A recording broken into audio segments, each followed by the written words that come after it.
Premier Automotive Group is making a difference in our community. Troy and Tracy Duhan founded Giving Hope NOLA to serve those in need in the greater New Orleans area. Giving Hope NOLA operates the food pantry of New Orleans, which has fed thousands of people hot meals since it opened in 2013. We specifically target both children and the elderly in New Orleans East. Giving Hope NOLA and Premier Automotive is making a difference. Learn more by visiting givinghopenola.org. Continuing the theme of the New Orleans Pelicans, of course, a lengthy all-star break to heal the wounds, and they should have everybody healthy and on the floor when they open the second half of the season on Friday night in Orlando. Let's take a look at the Pelicans at the break. One game over 500 and 10th in the West. Anthony Davis, of course, missed the last two games, didn't play in the All-Star game. And as mentioned, all three expected back Friday night in Orlando. Then it's a back-to-back Saturday at Miami. 6 of the next 8 games are against teams with losing records. So, as we like to say, you've got to make hay, and the time is now. 29 games is not a lot of time, Brian, to make hay. Yeah, and as we mentioned earlier, their next 5 games are against teams from the East.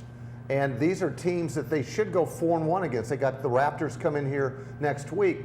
Other than that, they've got Miami twice, Orlando on the road, and Brooklyn at home. So they need, you're right, Kenny, and the thing that bothered me in that 3-game losing streak, it wasn't that Anthony Davis got injured. Certainly you don't want your star player, an MVP candidate, getting injured and out of your lineup.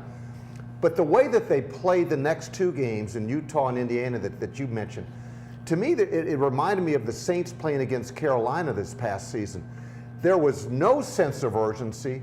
This team is battling for a playoff spot, and you would not have known it. You would have thought that they were at the bottom tier of the Western Conference.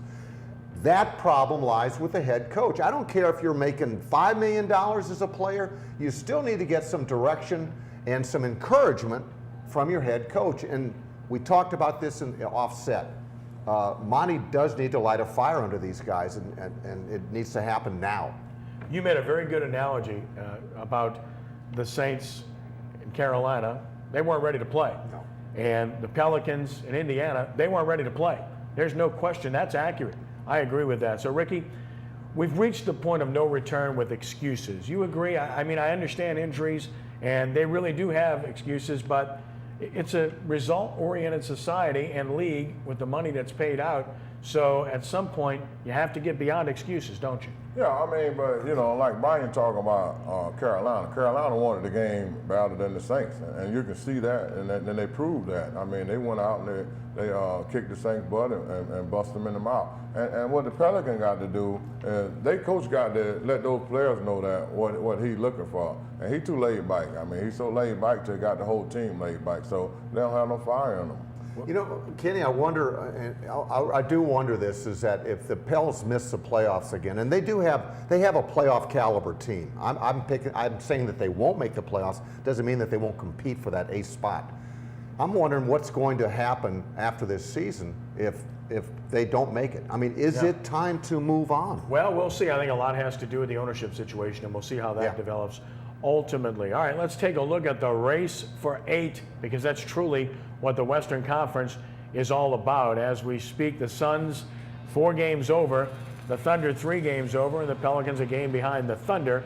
And of course, as you look at where we're at right now, we understand these teams and their dynamics. Phoenix has a tough schedule, and they're also talking about a trade. Yeah. They're talking about trading Goran Dragic, which tells me that they're in a position where they're not satisfied with what they have. And to me, that's not a good sign for a team. Ricky, that tells me that this late in the season, if they don't like what they have, then their future isn't that good. Well, not really. I mean, you're trying to get better. I mean, you know, when you're trying to trade up. You know, they're not trying to trade down. So but Goran Dragic is a primary player for them. But he's not good enough the way they're trying to get to. And that's the same thing I'm saying with the Saints. A lot of players are good with the Saints, but they got to get better players to get to the championship. And that's what they're trying to do. They're trying to get themselves better. He's real good, by the way. Here's the problem. They got 2 guys that need the ball, he and Bledsoe. Right. So I don't think they can coexist, even though they're both very good. Right, and Dragic, his contract ends, and they know that they're going to lose him after this season. They're going to have to they're pay him just trying to get something. And they're going to give the ball to Bledsoe. Right. So that's why they're trying to do what they do. Yeah, you try to get better, but again, when you're talking about trading off one of your top 2 players, basically. That's pretty significant at this stage of the season. As I said before, and I've said many times, if the Pelicans are healthy, I think they're better than Phoenix.